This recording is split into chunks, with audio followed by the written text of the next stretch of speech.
안녕하세요. 저는 박은숙이라고 합니다. 올해 68이에요. 정말 기가 막혔던 제 이야기 좀 들어주세요. 저는 평생 아이들을 가르치며 살아온 교사였습니다. 40년 가까이 교단에 서면서 수많은 아이들을 키워냈어요. 남편 정민호 씨는 제가 30살 때 만나 결혼했는데 안타깝게도 10년 전에 세상을 떠났습니다. 그래도 아들 정우가 있어서 외롭지 않았어요. 퇴직 후에는 강북의 오래된 주택에서 아들 정우와 며느리 소영이와 함께 살고 있었습니다. 집은 제 명의였고 예금도 꽤 모아둔 상태였어요. 평생 성실히 살아온 보람이죠. 어머니, 요즘 어떠세요? 며느리 소영이가 가끔 물어보곤 했어요. 처음엔 진심으로 걱정해주는 줄 알았습니다. 아직 정정해. 머리도 멀쩡하고 몸도 튼튼하니까 걱정 마. 저는 늘 그렇게 대답했어요. 실제로도 그랬거든요. 매일 일기를 쓰고 독서도 하고 동네 복지관에서 봉사활동도 했습니다. 교사 시절부터 꼼꼼히 기록하는 습관이 있어서 가계부부터 시작해서 일상의 작은 일들까지 모두 적어두곤 했어요. 평생 써온 이 기록들이 언젠가 중요한 증거가 될지도 모르겠네. 그런 말을 농담처럼 하곤 했는데 정말 그런 날이 올 줄 몰랐습니다. 정우는 착한 아들이었어요. 회사 다니면서도 저를 잘 챙겨주려 했고 주말마다 함께 시간을 보내곤 했죠. 소영이도 처음엔 괜찮은 며느리인 줄 알았어요. 정중하게 대하고 가끔씩 안부도 물어보고요. 어머니, 건강하게 오래오래 사세요. 소영이가 그렇게 말할 때마다 마음이 따뜻했습니다. 남편 없이 홀로 아들을 키우느라 고생했는데 이제 며느리까지 생겨서 든든하다고 생각했어요. 어느 날 교회 친구들과 함께 부산으로 2박 3일 여행을 가게 됐습니다. 오랜만에 친구들과 함께하는 여행이라 설레는 마음으로 준비했어요. 정우야, 엄마 여행 다녀올게. 집 잘 부탁해. 네, 어머니. 조심히 다녀오세요. 아들은 평소와 다름없이 대답했습니다. 소영이도 웃으면서 배웅해줬어요. 어머니, 맛있는 거 많이 드시고 사진도 많이 찍어오세요. 그때만 해도 모든 게 평범하고 행복했습니다.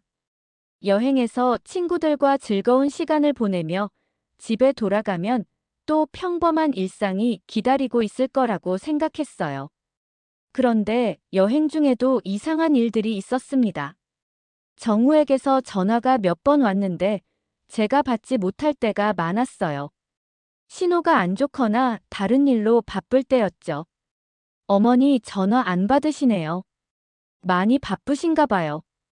친구가 그런 말을 하며 웃었는데 지금 생각해보니 그때부터 뭔가 계획이 시작된 것 같아요. 여행 마지막 날 정우에게서 문자가 왔습니다. 어머니, 집에 오시면 할 이야기가 있어요. 단순한 문자였지만 왠지 불안한 느낌이 들었어요. 하지만 설마 무슨 일이 있겠나 싶어서 그냥 넘어갔습니다. 그때 제가 알았다면 얼마나 좋았을까요? 부산에서의 즐거운 여행을 마치고 집으로 돌아왔습니다. 현관문을 열고 들어서는데 뭔가 분위기가 이상했어요. 평소라면 어머니 오셨어요? 하며 반겨줄 아들과 며느리가 보이지 않았습니다. 정우야, 엄마 왔다. 큰 소리로 불러봤더니 거실에서 두 사람이 심각한 표정으로 앉아 있었어요. 소영이의 얼굴에는 처음 보는 차가운 기색이 역력했습니다. 어머니, 앉으세요. 정우가 어색하게 말했어요. 뭔가 분위기가 심상치 않다는 걸 직감했습니다. 무슨 일이야? 어머니, 그동안 많이 힘드셨죠? 소영이가 갑자기 말을 꺼냈어요. 목소리에 동정 같은 건 전혀 없었습니다. 뭐가 힘들다는 거야? 요즘 어머니 상태가 많이 안 좋으신 것 같아서요. 깜빡깜빡하시고 같은 말을 여러 번 하시고요. 저는 깜짝 놀랐습니다. 무슨 소리인지 이해할 수 없었어요. 내가 언제 그랬는데? 나는 멀쩡해. 어머니, 여행 가시기 전에도 가스레인지 끄는 걸 깜빡하셨잖아요. 그리고 같은 이야기를 몇 번씩 반복하시고요. 소영이가 차근차근 말하는데 그런 일은 전혀 없었어요. 저는 평생 꼼꼼한 사람이었거든요. 가스불 끄는 것도 항상 2번씩 확인하고요. 그런 일 없었어. 너희가 뭔 소리를 하는 거야? 어머니, 병원에 가보시는 게 좋겠어요. 정우가 조심스럽게 말했습니다. 제 아들이 저를 보는 눈빛이 이상했어요. 마치 환자를 보는 것 같은 시선이었습니다. 병원? 나는 아픈 데 없어. 치매 검사를 받아보셔야 할 것 같아요. 소영이가 단호하게 말했어요. 그 순간 머릿속이 하얘졌습니다. 치매라고요? 미쳤구나. 내가 치매라고. 어머니, 진정하세요. 그냥 검사만 받아보시자는 거예요. 제가 흥분하자 정우가 달래듯 말했습니다. 하지만 그 목소리에도 확신은 없어 보였어요. 다음 날 강제로 병원에 끌려갔습니다. 소영이가 모든 걸 준비해 놨더라고요. 예약부터 서류까지 완벽하게 말이에요. 검사를 받는 동안 너무 당황스러웠어요. 의사가 묻는 질문들에 다 정확히 대답했는데도 왜인지 의사는 소영이와 계속 이야기를 나누더라고요. 환자분이 평소에 어떠신가요? 요즘 들어서 많이 이상해지셨어요. 같은 말 반복하시고 물건을 어디 뒀는지 기억 못하시고요. 소영이가 거짓말을 하고 있었어요. 저는 옆에서 발을 동동 굴렀지만 의사는 보호자인 소영이의 말만 들으려 했습니다. 기억력 검사 결과는 어떤가요? 점수가 좀 낮게 나왔네요. 치매 초기 증상으로 보입니다. 의사의 말에 귀를 의심했어요. 저는 모든 질문에 다 맞게 대답했는데 점수가 낮다니요. 뭔가 조작된 것 같았습니다. 검사 결과를 들고 집에 돌아오는 길이 너무 힘들었어요. 정우는 계속 침묵하고 있었고 소영이는 승리한 사람처럼 보였습니다. 어머니, 이제 요양원에 가시는 게 좋겠어요. 집에 도착하자마자 소영이가 말했어요. 요양원? 내가 왜 요양원에 가야 해? 혼자 계시기 어려우니까요. 전문적인 케어를 받으셔야죠. 나는 혼자서도 잘 살 수 있어. 하지만 제 말은 무시당했습니다. 며칠 뒤 소영이는 이미 요양원을 알아봐 놨다고 했어요. 모든 게 너무 빨랐습니다. 요양원에 가던 날을 절대 잊을 수 없어요. 제가 평생 살던 집을 떠나는 그 순간이 얼마나 억울했는지 몰라요. 어머니, 여기서 편히 지내세요. 소영이가 요양원 직원들과 이런저런 이야기를 나누는 모습을 보니 이미 다 준비가 된 상황이라는 걸 알 수 있었어요. 치매 3등급 판정 서류도 어떻게 준비했는지 깔끔하게 정리돼 있더라고요. 저희 어머니가 치매가 심하셔서요. 잘 부탁드립니다. 소영이가 간호사에게 하는 말을 들으니 화가 치밀어 올랐습니다. 치매가 심하다니 저는 멀쩡한데 말이에요. 간호사님, 저는 치매가 아니에요. 제가 직접 말씀드릴게요. 간호사에게 다가가서 설명하려 했지만 소영이가 재빨리 끼어들었어요. 어머니, 또 그러시네요. 간호사님, 이런 식으로 계속 부인하세요. 아, 네. 치매 환자분들이 흔히 그러시죠. 간호사가 고개를 끄덕이며 이해한다는 표정을 지었어요. 제가 뭘 말해도 치매 환자의 헛소리로 취급당하는 거였습니다.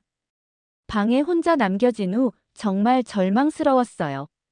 침대에 앉아서 눈물이 주르륵 흘렀습니다. 이게 현실인가 싶었어요. 며칠 지나서 정우가 혼자 면회를 왔어요. 소영이는 바쁘다는 핑계로 오지 않았습니다. 정우야, 엄마 좀 도와줘. 나는 치매가 아니야. 어머니, 의사 선생님이 그러셨는데요. 그 의사가 잘못 진단한 거야. 내가 지금 정신이 멀쩡한 거 내가 모르니? 정우는 고민하는 표정이었어요. 저를 보는 눈빛에서 의심의 빛이 보였습니다. 혹시 정말 어머니가 멀쩡한 건 아닐까 하는 생각 말이에요. 정우야, 엄마가 언제 이상한 행동했어? 가스불 안 끄고 나간 적 있어? 그건 소영이가 그랬는데요. 소영이 말만 듣지 말고 내 눈으로 직접 봐. 엄마가 언제 치매 같은 행동했나? 정우는 대답하지 못했어요. 실제로 제가 이상한 행동을 한 걸 본 적이 없었기 때문이죠. 그날 밤 혼자 곰곰 생각해 봤습니다. 소영이가 거짓말을 하고 있다는 확신이 들었어요. 하지만 왜 그런 짓을 하는지 이해할 수 없었습니다. 며칠 뒤 간호사 김미영 씨와 이야기할 기회가 있었어요. 김미영 씨는 다른 직원들과 달리 저를 차근차근 들어줬습니다. 할머니, 정말 기억이 괜찮으세요? 네, 멀쩡해요. 오늘 날짜도 알고, 제 이름도 알고, 다 기억해요. 신기하네요. 판정서에는 치매 3등급으로 돼 있는데, 김미영 씨가 서류를 다시 들여다보더라고요. 혹시 이 서류들 이상한 점 없나요? 글쎄요. 서명이 좀 이상하긴 해요. 할머니가 직접 하신 서명 같지 않아요. 그 말을 듣고 깜짝 놀랐어요. 저도 그 서류들을 자세히 본 적이 없었거든요. 제가 서명한 게 아니에요. 언제 그런 서류에 서명했는지 기억도 안 나요. 정말요? 그럼 이건 위조된 거네요. 김미영 씨가 심각한 표정이 됐어요. 그제서야 저도 뭔가 큰 음모에 휘말린 거라는 걸 깨달았습니다. 간호사님, 도와주세요. 저는 정말 치매가 아니에요. 할머니, 증거가 있어야 해요. 위조를 증명할 수 있는 뭔가가요. 그때 번쩍 떠오른 게 있었어요. 제가 평생 써온 일기장과 기록들 말이에요. 집에 있는 그 자료들이면 제가 멀쩡하다는 걸 증명할 수 있을 거예요. 간호사님, 제 집에 일기장이 있어요. 평생 써온 기록들이요. 그걸 가져올 수 있을까요? 하지만 현실은 그리 간단하지 않았습니다. 소영이가 허락하지 않으면 집에 들어갈 수도 없는 상황이었어요. 김미영 간호사의 도움으로 정우를 다시 만날 수 있었어요. 이번엔 제대로 이야기해보려 했습니다. 정우야, 엄마 방에 있는 일기장들 좀 가져와 줄래? 일기장요? 왜요? 내가 치매가 아니라는 걸 증명할 수 있어. 매일매일 기록한 것들이 있거든. 정우가 고민하는 표정이었어요. 소영이 눈치를 보고 있는 게 역력했습니다. 엄마 몰래 가져와. 소영이한테는 비밀로 하고. 그런데 어머니. 뭐? 소영이가 그러는데 어머니 물건들 정리했대요. 그 말에 등골이 서늘해졌어요. 물건을 정리했다니 혹시 제 일기장들까지 버린 건 아닐까요? 뭘 정리했어? 오래된 책이랑 서류들이요. 필요 없는 것들은 다 버렸대요. 미쳤구나. 그게 다 중요한 증거인데. 제가 소리를 지르자 정우가 깜짝 놀랐어요. 어머니, 왜 그래요? 그냥 오래된 것들이잖아요. 그게 아니야. 그 속에 내가 매일 써온 일기가 있었어. 가계부도 있고 모든 기록이 다 있었다고. 정우의 표정이 심각해졌어요. 뭔가 잘못됐다는 걸 느낀 것 같았습니다. 정우야, 솔직히 말해봐. 소영이가 뭐라고 했어? 그게. 정우가 머뭇거리더니 결국 입을 열었어요. 소영이가 그러는데 어머니가 요양원에 계시는 게 좋겠대요. 집에서는 케어하기 어렵다고요. 그게 다야? 그리고 집 문제도 얘기했어요. 무슨 집 문제? 어머니 명의로 된 집을 정리해야 한다고요. 요양원비도 많이 들고. 그 순간 모든 퍼즐이 맞춰졌어요. 소영이의 진짜 목적이 뭔지 알 수 있었습니다. 정우야, 소영이가 내 재산을 노리고 있는 거야. 에이, 설마요. 소영이가 그럴 사람이 아닌데요. 하지만 정우의 목소리에는 확신이 없었어요. 저도 며느리가 그런 사람인 줄 몰랐으니까요. 며칠 뒤 소영이가 혼자 면회를 왔어요. 정우 없이 온 건 처음이었습니다. 어머니, 어떻게 지내세요? 소영아, 솔직히 얘기하자. 뭘요? 너 내 재산 때문에 이런 짓 하는 거지? 소영이의 표정이 순간 굳어졌어요. 하지만 금방 웃음을 지으며 대답했습니다. 무슨 말씀이세요? 어머니 건강 때문에 걱정돼서 그런 건데요. 내 일기장들 왜 버렸어? 오래된 거라서 정리한 거예요. 집이 너무 지저분했거든요. 지저분하긴. 그게 다 내 인생의 증거들인데. 소영이가 잠깐 당황하는 기색을 보였어요. 하지만 곧바로 태도를 바꿨습니다. 어머니, 이제 과거는 잊으시고 여기서 편히 지내세요. 집은 어쩌려고? 집이요? 당분간은 저희가 관리할게요. 내 명의인데 너희가 뭘 관리해? 어머니가 지금 상태로는 관리하시기 어려우니까요. 그때 소영이 눈빛이 완전히 달라졌어요. 처음에 보던 그 착한 며느리의 모습은 온데간데 없었습니다. 소영아, 정말 실망이다. 뭐가 실망이에요? 저는 어머니를 위해서 하는 일인데요. 거짓말을 태연하게 하는 소영이를 보니 소름이 돋았어요. 이 사람이 정말 제가 아는 며느리가 맞나 싶었습니다. 그날 밤 잠이 오지 않았어요. 소영이의 계획이 무엇인지 대충 짐작할 수 있었습니다.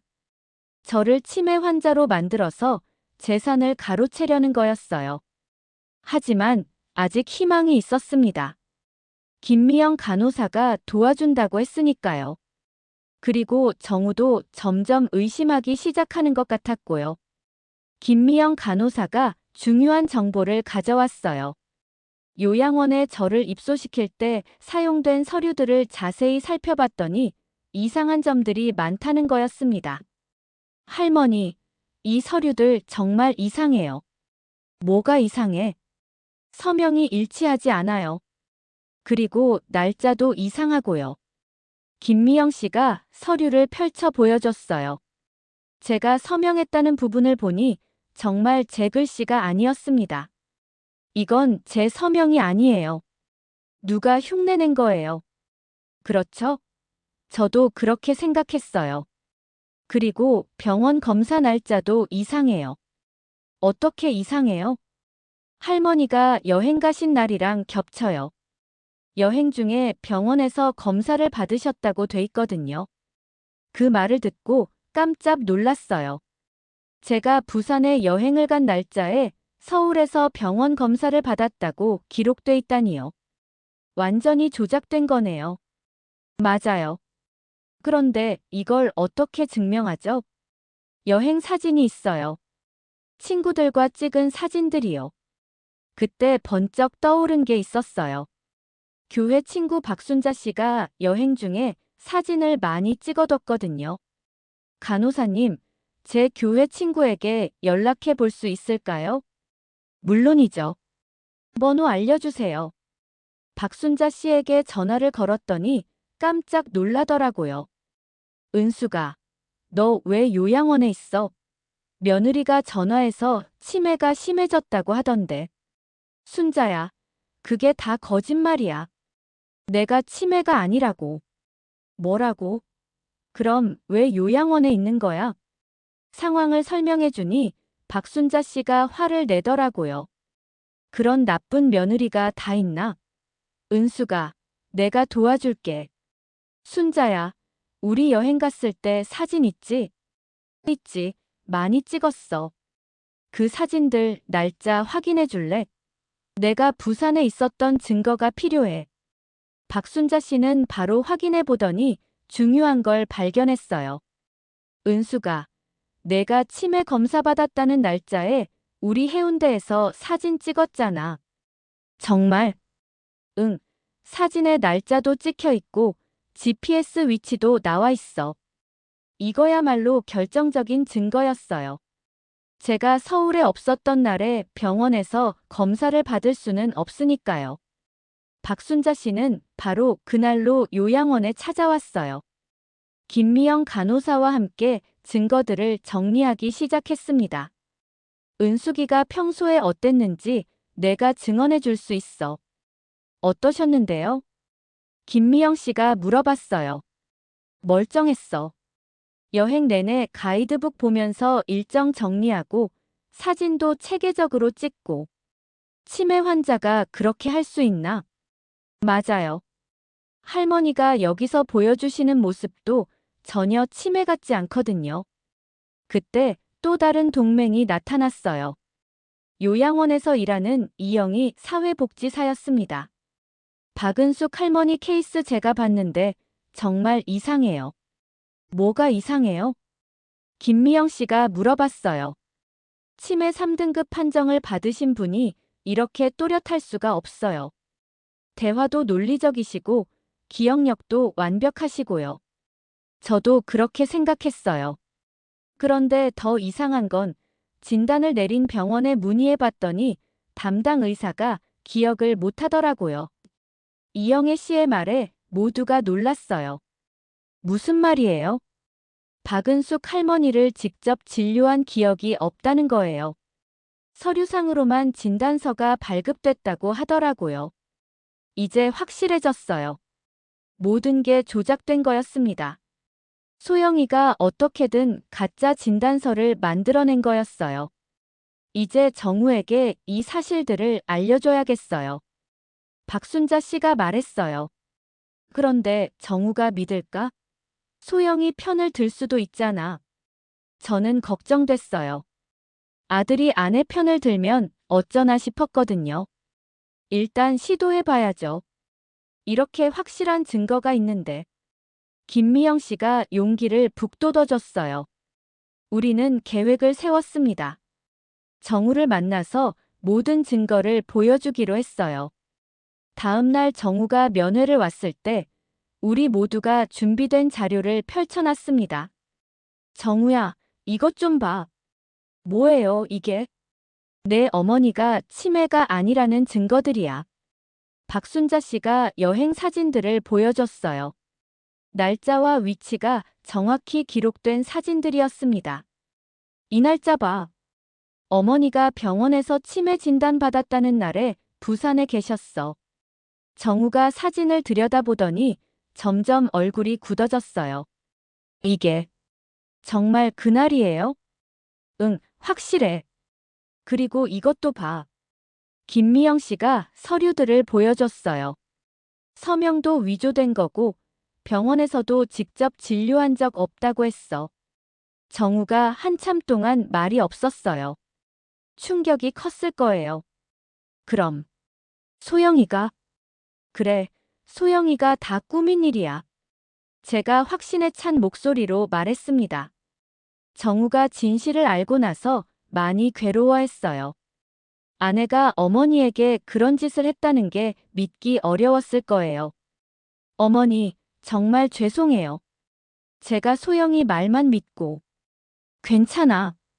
이제라도 알았으니까. 그런데 정우야, 소영이가 왜 이런 짓을 했는지 알아봐야 해. 네, 집에 가서 자세히 살펴볼게요. 정우가 집으로 돌아간 후 며칠 뒤에 다시 왔어요. 얼굴이 완전히 달라져 있었습니다. 어머니, 큰일 났어요. 뭔 일이야? 소영이가 어머니 통장을 정리했대요. 뭐? 어머니 명의로 된 예금을 자기 계좌로 옮겼어요. 치매 환자 관리 명목으로요. 등골이 서늘해졌어요. 예상했던 일이지만 실제로 들으니 너무 충격적이었습니다. 얼마나? 거의 다요. 몇 천만 원. 이런 도둑년이. 화가 치밀어 올랐어요. 평생 모은 돈을 그렇게 가져갔다니요. 그리고 집도 매매 계약을 준비하고 있더라고요. 뭐라고? 부동산에 문의해봤대요. 어머니가 치매라서 아들인 제가 대신 처리한다고요. 정말 소름이 돋았어요. 소영이가 얼마나 치밀하게 계획했는지 알 수 있었습니다. 정우야, 이제 어떻게 할 거야? 저도 모르겠어요. 소영이랑 대화해봤는데 계속 부인해요. 뭐라고 하던데? 어머니를 위해서 한 일이라고요. 치매 환자가 돈 관리하면 위험하다고요. 참 뻔뻔한 거짓말이었어요. 하지만 법적으로는 소영이가 유리한 위치에 있었습니다. 저를 치매 환자로 만든 서류들이 있으니까요. 정우야, 우리가 함정을 파야겠어. 함정이요? 소영이 본심을 드러내게 만드는 거야. 박순자 씨가 좋은 아이디어를 냈어요. 은수가 소영이한테 가짜 정보를 흘려보자. 무슨 가짜 정보? 내가 숨겨둔 돈이 더 있다고 하는 거야. 아, 그거 좋은 생각이네. 우리는 계획을 세웠어요. 정우를 통해서 소영이에게 제가 비밀 계좌를 더 가지고 있다는 말을 흘리기로 했습니다. 정우야, 소영이한테 이렇게 말해봐. 어머니가 예전에 비밀로 모아둔 돈이 있다고. 정말 있어요? 없어. 하지만 소영이는 있다고 믿을 거야. 며칠 뒤 정우가 결과를 알려줬어요. 어머니, 소영이 반응이 장난 아니에요. 어떻게?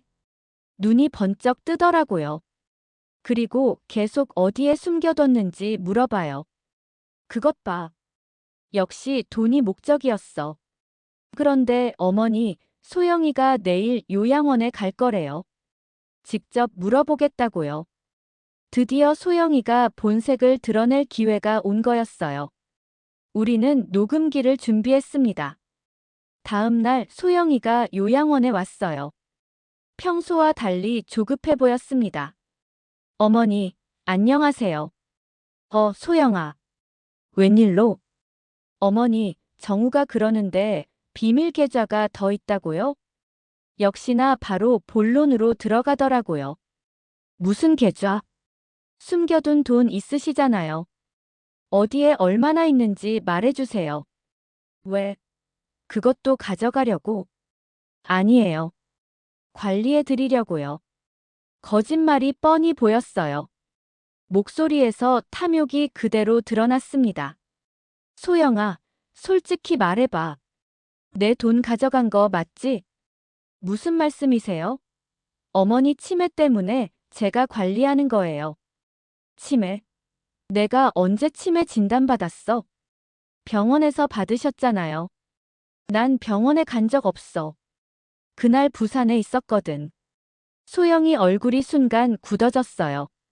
자신의 거짓말이 들킨 걸 안 거죠. 어머니, 또 그러시네요. 또 그런다니. 내가 언제 헛소리했어? 점점 목소리가 높아졌어요. 녹음기가 모든 걸 담고 있었습니다. 드디어 모든 가족이 모인 자리에서 진실을 밝힐 날이 왔어요. 정우가 소영이를 설득해서 요양원에서 가족 회의를 열기로 했습니다. 소영이는 여전히 자신만만한 표정이었어요. 설마 자신의 계획이 탄로날 거라고는 생각하지 못했을 거예요. 자, 이제 모든 얘기를 해보자. 정우가 입을 열었어요. 목소리가 떨리는 게 느껴졌습니다. 소영아, 내가 어머니에게 한 일들을 알고 있어. 무슨 소리야? 나는 어머니를 위해서. 위해서? 이게 어머니를 위한 거야? 정우가 준비해온 서류들을 펼쳐놨어요. 위조된 진단서, 조작된 서명, 그리고 무단으로 옮긴 통장 내역까지 모든 증거가 있었습니다. 이것 좀 봐봐. 어머니가 부산에 계실 때 서울에서 진단받았다고 되어 있어. 그건 소영이가 말문이 막혔어요. 그리고 이건 뭐야? 어머니 통장에서 내 계좌로 돈 옮긴 내역이잖아. 그거는 관리 차원에서. 관리, 허락도 안 받고 박순자 씨가 여행 사진들을 보여줬어요. 이것도 봐. 은숙이가 치매 진단받았다는 바로 그 시간에 우리 해운대에서 찍은 사진이야. 소영이 얼굴이 새하얘졌어요. 더 이상 변명할 수 없다는 걸 안 거죠. 그리고 이건 녹음 파일이야. 김미영 간호사가 녹음기를 틀었어요. 소영이가 비밀 계좌를 찾으며 탐욕을 드러내는 목소리가 흘러나왔습니다. 숨겨둔 돈 있으시잖아요. 어디에 얼마나 있는지 말해주세요. 녹음을 들은 정우의 얼굴이 일그러졌어요. 소영아, 이게 뭐야? 어머니 돈이 그렇게 탐났어? 정우야, 내가 설명할게. 뭘 설명해? 다 들렸잖아. 이영애 사회복지사가 병원 확인 결과를 발표했어요. 담당 의사가 박은숙 할머니를 직접 진료한 적이 없다고 증언했습니다. 진단서는 위조된 것으로 보입니다. 모든 증거가 나오자 소영이가 결국 무너졌어요. 알았어. 내가 했어. 그런데 어쩔 수 없었어. 어쩔 수 없었다고. 정우가 소리를 질렀어요. 우리 형편이 얼마나 어려운지 알아. 집도 없고 아이도 생각해야 하고. 그래서 어머니를 속인 거야. 어머니 혼자서 그 큰 집에 살면서 돈도 그렇게 많이 가지고 계시잖아. 소영이가 완전히 본색을 드러냈어요. 평소에 숨기고 있던 탐욕과 이기심이 그대로 나타났습니다. 나도 살아야 한다고. 그리고 어머니도 어차피 나이 드시면 치매 걸릴 거잖아. 이 악독한 년이. 저도 참지 못하고 소리를 질렀어요. 어머니, 저 정말 죄송해요. 정우가 제 앞에 무릎을 꿇었어요. 눈물을 흘리면서 사과했습니다. 제가 아내를 제대로 못 봤어요. 어머니한테 이런 일이 일어나게 해서 정말 죄송해요. 정우야, 내 잘못은 아니야. 하지만 이제 어떻게 할 거야? 소영이랑 이혼할게요. 그리고 빼앗긴 돈도 다시 찾아드릴게요. 소영이가 갑자기 소리를 질렀어요. 이혼? 정우야, 나랑 아이 생각은 안 해? 너 같은 사람이랑 살 수 없어. 내 어머니를 그렇게 속이고. 그럼 나는 어떻게 살라고? 내가 알아서 해. 지금까지 한 일에 대해서는 법적으로 책임져야 할 거야. 김미영 간호사가 경찰에 신고하겠다고 했어요. 서류 위조와 재산 횡령은 명백한 범죄였으니까요. 모든 진실이 밝혀지고 나니 속이 후련했어요. 그동안 억울했던 마음이 다 풀리는 것 같았습니다. 경찰 조사가 끝나고 모든 절차가 마무리되기까지 한 달 정도 걸렸어요. 소영이는 서류 위조와 재산 횡령 혐의로 기소됐고 빼앗아간 돈도 모두 돌려받았습니다. 정우는 약속한 대로 소영이와 이혼 절차를 밟았어요. 힘든 결정이었지만 어머니를 속인 아내와는 더 이상 함께 살 수 없다고 했습니다. 어머니, 이제 집으로 돌아가시죠. 요양원에서 나오는 날 정우가 말했어요. 정말 오랜만에 듣는 반가운 말이었습니다. 그래, 우리 집으로 가자. 집에 도착하니 모든 게 예전 그대로였어요. 다행히 소영이가 집안 물건들까지는 건드리지 않았더라고요. 어머니, 정말 죄송했어요. 제가 더 주의 깊게 봤어야 했는데. 정우야, 그만해. 이제 다 끝난 일이야. 앞으로는 제가 더 잘할게요. 어머니 말씀 더 귀담아 듣고요. 정우가 진심으로 반성하는 모습이 보였어요. 이번 일을 통해서 많이 깨달은 것 같았습니다. 며칠 뒤 박순자 씨와 김미영 간호사, 이영애 사회복지사가 집으로 찾아왔어요. 저를 도와준 고마운 분들이었습니다. 은수가, 이제 마음 놓였네. 정말 고마워, 순자야. 내가 없었으면 어떻게 됐을지 몰라. 뭘 친구 사이에 당연한 거지. 김미영 간호사도 기뻐했어요. 할머니, 정의가 실현돼서 다행이에요. 처음엔 정말 어떻게 될지 걱정했거든요. 간호사님이 용기 내서 도와주셨으니까 가능한 일이었어요. 이영애 사회복지사가 중요한 말을 해줬어요. 할머니, 이번 일로 요양원 시스템도 많이 개선될 것 같아요. 서류 검증을 더 철저히 하기로 했거든요. 그래요? 그럼 다른 할머니, 할아버지들이 저 같은 일 당하지 않겠네요. 네, 할머니 덕분에 좋은 변화가 생겼어요. 그날 저녁 정우와 둘이서 차를 마시며 이야기했어요. 정우야, 엄마는 내가 행복했으면 좋겠어. 어머니도 행복하세요. 이제 좋은 사람 만나서 재혼하셔도 돼요. 재혼은 무슨? 이제 나는 나 혼자 사는 게 제일 편해. 그래도 외로우시잖아요. 외롭지 않아. 친구들도 있고 봉사활동도 할 거고. 실제로 저는 새로운 계획들이 있었어요. 복지관에서 치매 예방 교육 봉사를 하기로 했거든요. 제 경험을 바탕으로 노인분들께 도움을 드리고 싶었습니다. 어머니, 제가 더 자주 찾아뵐게요. 그래, 가끔 얼굴 보러 와. 몇 달 뒤 소영이에게서 편지가 왔어요. 감옥에서 보낸 편지였습니다. 어머니, 정말 죄송합니다. 제가 너무 욕심을 부렸어요. 용서해 주세요. 편지를 읽고 나니 복잡한 기분이었어요.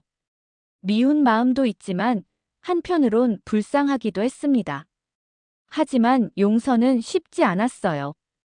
저를 치매 환자로 만들어서 요양원에 가둬놓고 재산을 빼앗으려 했던 일이 어떻게 쉽게 잊혀지겠어요. 지금 저는 예전보다 더 활기찬 생활을 하고 있어요.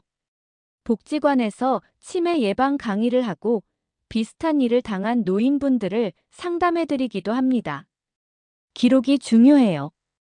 평소에 일기도 쓰시고 중요한 서류들도 잘 보관하세요. 강의할 때마다 꼭 하는 말이에요.